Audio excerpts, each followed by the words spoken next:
लाखो शिवभक्तांच्या मांदियाळीमध्ये अपूर्व उत्साह आणि जल्लोषामध्ये शिवराज्याभिषेक दिन साजरा करण्यात आलाय।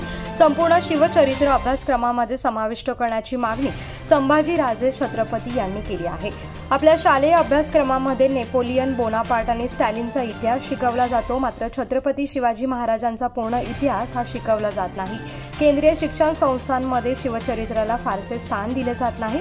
छत्रपती शिवाजी महाराजांचा अधिकृत स्मारक ग्रंथ शासनाने तयार करावा आणि त्याचा संपूर्ण समावेश शालेय अभ्यासक्रमामध्ये करावा अशी महत्त्वपूर्ण मागणी संभाजीराजे छत्रपती यांनी आज किल्ले रायगडावरती बोलताना मांडली आहे। अखिल भारतीय शिवराज्याभिषेक महोत्सव समिती दुर्गराज रायगड यांच्या वतीने आज शुक्रवारी किल्ले रायगडावरती 352वा शिवराज्याभिषेक सोहळा लाखो शिवभक्तांच्या उपस्थितीत आणि अपूर्व अशा उत्साहामध्ये साजरा करण्यात आला आहे। आज सकाळी 7 वाजण्याच्या सुमारास युवराज शहाजीराजे छत्रपती यांच्या हस्ते नगरखान्यासमोर ध्वजारोहण करण्यात आलं। त्यानंतर छत्रपती संभाजीराजे आणि युवराज शहाजीराजे यांचे आगमन राजसदरेवरती झालं।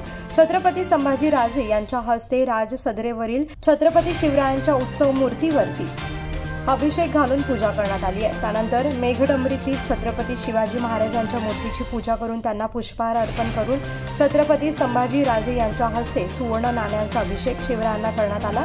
त्यानंतर रायगड पोलिसांच्या वतीने छत्रपती शिवरायांना मानवंदना देण्यात आली आहे। नंतर उपस्थितीत लाखो शिवभक्तांच्या छत्रपती संभाजीराजे यांनी मार्गदर्शन केलंय। सभेनंतर शिवपालखी सोहळा मिरवणूक श्री जगदीश्वर मंदिरापर्यंत नेण्यात आली आहे आणि त्यानंतर या ठिकाणी शिवराज्याभिषेक सोहळ्याची सांगता देखील करण्यात आली आहे।